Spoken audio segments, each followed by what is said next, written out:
गत सत्संग में आप जी ने सुर और संगीत पर सामान्य जानकारी दी थी। इससे हमें बहुत लाभ हुआ है। आज कुछ और उसी विषय में बताने की कृपा करें।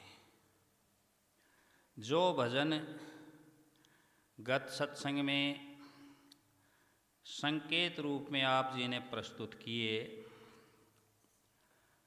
वो हम ठीक से नहीं समझ सके, पुनः बताने की कृपा करें, बड़ी मेहरबानी होगी। पीछे बताया सुर के बारे में, सामान्य जानकारी दे दी थी और सा का रियाज भी बताया था आपको, और ये भी बताया था कि हम इसके आचार्य नहीं हैं, संगीताचार्य नहीं हैं।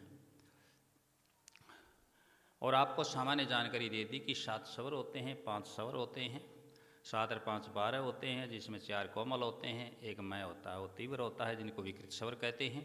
सा और पै इसमें अचल स्वर होते हैं। और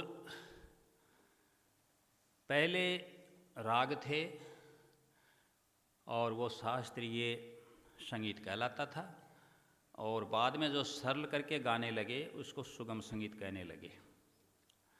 और इसमें एक फोक सॉन्ग भी आता है, लोकगीत जिसमें बोलते। अब इसमें अचल स्वर हैं तो वो तो ज्यों की त्यों रहते हैं, उनका कोई तीव्र कोमल नहीं होता, सा का और पा का। और जो मय का तीव्र होता है, विकृत स्वर है, और 4 ये अपने रे, ग, ध और नी कोमल होते हैं। ये जानकारी दी थी आपको। अब ये बताया कि इनका ये पूछा गया था कि क्या जरूरी है, तो उसके ऊपर थोड़ा प्रकाश डाला गया था कि हाँ ये चीज़ तो बहुत ज़रूरी है, लेकिन ज़रूरी समझने वाले के लिए ज़रूरी है, जो इसको काम में ले, जो संगीत का काम करे। आज के प्रश्न में एक आगे लाइन लिखी हुई है कि क्या हम सुर में ना गाएं तो कोई गड़बड़ हो सकती है? कोई गड़बड़ नहीं हो सकती। जिसको जैसा गाना आए वह वैसा गा सकता है, लेकिन दूसरे को परेशान ना करे, उसका समय नष्ट ना करे। खुद अपने घर में, अपने कमरे में बंद करके वह कैसे भी गाए, कोई मना नहीं है। लेकिन यदि दूसरों को परेशानी होती है उसके गायन के कारण, तो उससे उसको बचना चाहिए। अब ये सुर का मामला है, ये रियाज का मामला है, ये भी मैंने बताया था। आपने कहा कि हम क्यों नहीं पकड़ पाते, इसलिए कि आप रियाज नहीं करते, अन्य चीज़ों को समय दे रहे हैं, लेकिन स्वर साधना की ओर आपका ध्यान नहीं है। तो स्वर साधना में मैंने कहा कि आप 7 को छोड़ो, शुद्ध 7 स्वरों को छोड़ दो, आप तो सिर्फ सा ले लो, जो अचल स्वर है, जो इनका उद्गम है, जो मूल है, जो मुख्य है, जो आदि है, जो प्रथम है, उसको ले लीजिए, सा का रियाज कीजिए। लेकिन उसमें ये ध्यान रखो कि अपना स्केल चुन लो कि आपका स्केल क्या है। हो सकता है कि आप षड्ज में ही गा रहे हो, सा पर ही। हो सकता है कि आप ऋषभ पर, रे पर आपका स्केल हो सकता है वह गंधर्व पर, गय पर हो, समझ रहे हो ना बात को, मध्यम पर हो, और हो सकता है पंचम पर भी हो किसी का स्केल।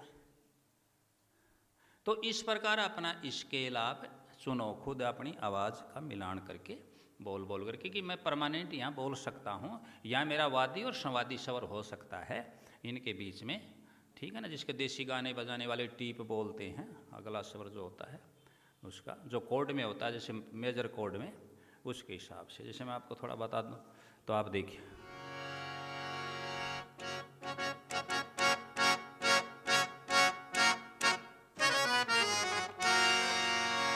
ये मैं का मेजर कोड है, तो उस मेजर कोड के अनुसार अपनी स्केल को आप देख लें धीरे से यहाँ करके। अब देखो प्रथम सी शार्प, अभी ऊपर गया थोड़ा, अब यहाँ भी तो सा कर सकते हो ना, गरे सा गरे सा गरे सा। आप ये तीन का भी ले सकते हो, गरे आमिंग भी कर सकते हो और अपना अभ्यास कर सकते हो। मैं आपको पहले बता दिया कि मैं इसका संगीताचार्य नहीं हूँ, सामान्य जानकारी दे सकता हूँ। समझ गए इस बात को? नहीं, मेरा ये सब्जेक्ट है, ठीक है। हमारा शब्द वाणियों को खोलने का, समझाने का, बताने का, आशीर्वाद का, सत्संग का, प्रवचन का काम है, ठीक है। ये विषय अलग हट करके है, लेकिन फिर भी आप इतना ख्याल रख लें तो थोड़ा थोड़ा आप उस पर अभ्यास कर लें जिनको गाने की इच्छा हो। फिर यदि कोई ये कहे कि हम बेसुरा गाएं तो हमें दिक्कत क्या, ये खास बात है। बेसुरा गाएंगे तो दिक्कत बिल्कुल होगी होगी होगी। बद्दा तो लगे लगेगा, कनसुरा लगे लगेगा, कर्ण पाटल होगा होगा, कर्णप्रिय नहीं होगा, लेकिन गाने में भी परेशानी होगी, जोर पड़ेगा, खुद कोई पसंद नहीं आएगा। समझ गए इस बात को? तो सुर ये चीज़ है। अचल राम भजन प्रकाश में अचल राम जी ने सारे भजन बाद में लिखे, प्रथम में संगीत का ज्ञान लिख दिया, ठीक है ना, जिसमें बड़ा ब्रह्म ज्ञान है, सारा विवरण है, सुरों का सब चीज़ें दी गई। ऐसे बहुत जगह मिलता है, हमारे शास्त्रों में इनका वर्णन मिलता है, ये भी पीछे बताया था, वेदों से लेकर के आदि से अनंत तक।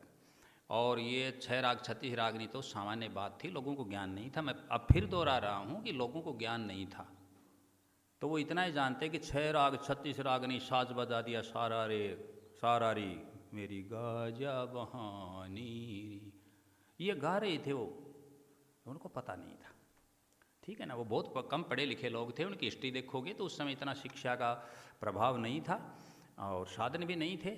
बड़े से बड़े गायकारों को हमने सुना जिनकी रागनियाँ चलती हैं हरियाणा में, लक्ष्मीचंद वगैरह के अनपढ़। गणपत राम जी आपके पास यहाँ बैठ के मेरा सत्संग सुन रहे थे, आपको पता है, मैंने उनसे पूछा कि आप कितने पढ़े? बोले महाराज जी मैं तो 10वीं तक ही गया था। अब वो लोग शास्त्रों की बातें बताएंगे, कितना ज्ञान दे सकते हैं आप ही सोचो। हमने कितनी बार बताया कि 1438 रागों का तो बहुत साल पहले हम शास्त्र ले आए थे, ग्रंथ हमारे पास प्रमाण है, पूर्व 1438। उसके बाद तो और बना लिए गए। कितने राग हैं, कितनी रागनियाँ हैं, उपराग हैं, कितने कितने बना लिए गए एक एक से। और उसके बाद फिर इन्होंने सरलता के लिए ठाठ बना दी। अब 10 ठाठों से सारा काम चला लेते हैं, ठीक है ना। तो उसका थोड़ा आप रियाज कर